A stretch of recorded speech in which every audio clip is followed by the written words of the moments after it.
Ladies and gentlemen, welcome to the Sheep Get Sheared Podcast, home of people, politics, and popular culture. I'm your host, Austin Creed. Welcome to the show this morning. My friends, I mentioned this before, but every single episode I have kind of builds on the next one. And you don't have to have listened to the previous show to get this show, but as any good teacher, I get mad that you missed it. But that's okay. That's okay. I realize it. People got lives, all that good stuff. I get it. But my friends, we're going to get back to the system is not on your side. I talked about how the government sees you yesterday. And as I am not a legal professional, you can take what I said with a grain of salt.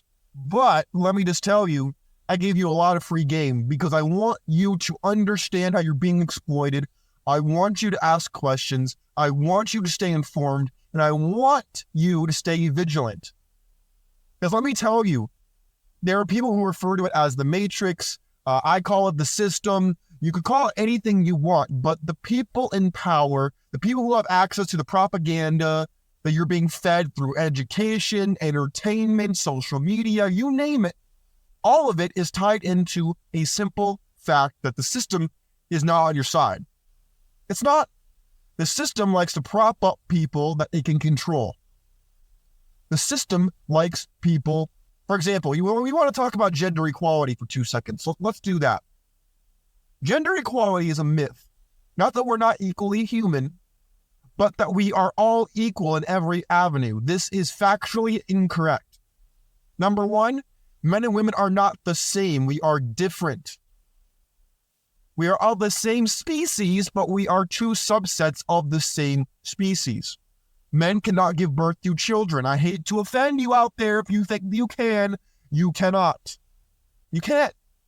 You can identify as a man. I can identify as a woman. That doesn't grow me ovaries. I can identify as a moose. That doesn't give me antlers.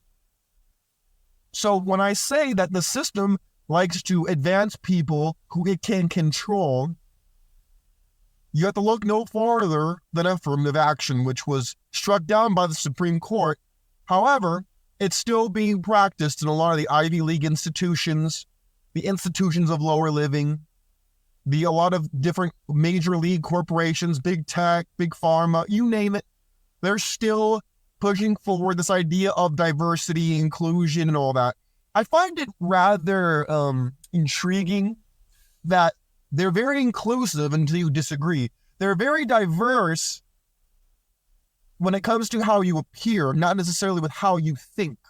There's not a lot of diversity of thought found in these institutions of lower living or these employments, these advanced employment opportunities. I find it rather strange that when a guy like me, who is of Jewish descent, when I want to talk about Israel, for example, oh, no, you can't do that. Oh, you want to talk about how as a white person and as a man, you're being marginalized because no one will hire you because you're not black, you're not gay, you're not Hispanic, you're not whatever. Look, I don't harbor an animosity towards those groups. Nobody gets to choose how we're born, by the way. So I don't fault anybody for that. If you're black, if you're white, if you're Hispanic, if you're Asian, if you're Native American, Indian, whatever, you don't get to choose who you are. So I'm never going to hold that against anybody. This is not a RPG game where as soon as you log in, before you start your life, they say, hello, please select your avatar. Select how tall you want to be. Select how good looking you want to be. No, I get it. We can't control certain things about ourselves. Okay? So I'm never going to hold that against anybody. That just doesn't make any sense to me personally. I don't get it. But it goes back to the system advances people who are on its side. And if you are a free-thinking individual, the system is against you. The system likes to prop up people that it can control. Just look at how much the government got behind the feminist movement. Now, feminism liberated men. You may not see it that way, but I want to explain something to all y'all that I had to figure out for myself, okay? And I get it. This goes against the grain that I talk about as a biblical bachelor. Okay, if you think you understand me and you understand my message and trying to help men, trying to help people in general, you don't unless you've read my book. Okay, you might have heard one of my shows and you think you know who I am, but you don't. If you haven't read my book, you don't even know where I'm coming from. So do not send me some bullshit comment trying to tell me you know who I am if you haven't read my book. I don't want to hear it. But getting back to the matter at hand, feminism liberated men because back in the day, I want to challenge you to do something. Go talk, if your father's in your life, go talk to your father, go talk to your grandfather, talk to your uncle, talk to them about what it was like back in the 80s, back in the 70s, back in the 60s and the 90s. You couldn't just get on Instagram, you couldn't get on Tinder, you couldn't get on Bumble and get some, or on Twitter and see some lead. You couldn't get on the hub and go surfing and seeing all these areolas and clitorises. You couldn't see that. You couldn't. It wasn't available. They had to go get some Playboy magazines. They had to go behind the black curtain of the video store. They had to get binoculars and go up in a tree like Marty McFly's dad in the Back to the Future. Yeah, that's what they had to do back in the day. Now, me as men, all we gotta do, go on our phone, go on the internet, boom, there it is. Now we have to fend it off. We got OnlyFans, we got the hub, we got all kinds of crazy Instagram models, we got Twitch going with the whole nudity, new content standards for nudity. You got all this stuff all over the place. And that's part of the reason why I say that feminism liberated men. Because back in the day, the system told us we had to get married. And it was enforced that if you wanted to get intimacy from a woman, if you wanted to get any kind of your sexual needs met, you had to get married. You had to be in a relationship. You had to do all these things. But now you don't need to do none of that.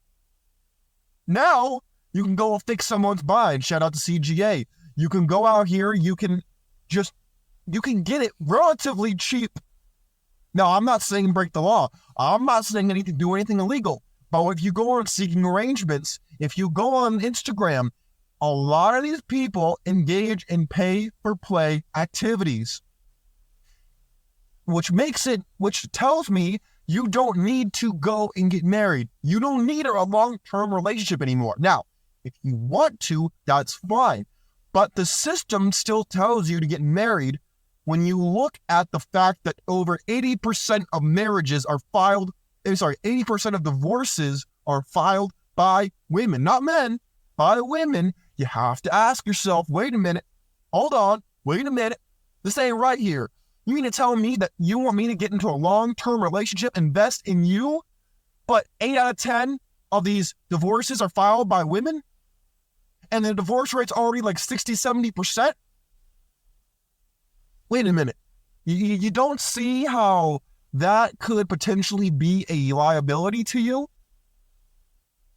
But again, the system is not on your side because they're not going to tell you. The best you're going to get is some backhanded joke. If you want to look at the old movies and stuff you might have seen as a kid or whatever, you don't understand how based a lot of these stuff were. For example, y'all might laugh at me for this and you're more than welcome to do it. But recently I saw this clip on YouTube. It was recommended to me. I don't know why, but it was from Kim Possible, the old Disney Channel show that if you're a 2000s or 80s kid, you know what I'm talking about. But there was this clip of Ron Stoppable. He suddenly hits like it's not the lottery. Oh, he gets like some royalty check for millions of bucks. And immediately he goes from being this dork, this loser, to suddenly all the women want him. He's the coolest guy in school. And all because he got money now. And I'm thinking to myself, that's exactly what guys on this side of the internet, myself included, that's what we talk about. You get your money right, and everything else will fall into place. You get yourself into gear. You put your butt out of the passenger seat and into the driver's seat. You work hard. Your hard work pays off. Stuff will come to you. 50 Cent said it back in the day. He said, you're hustling backwards if you're chasing a bitch, stupid. Chase the paper. They come with the shit. And he was 100% right.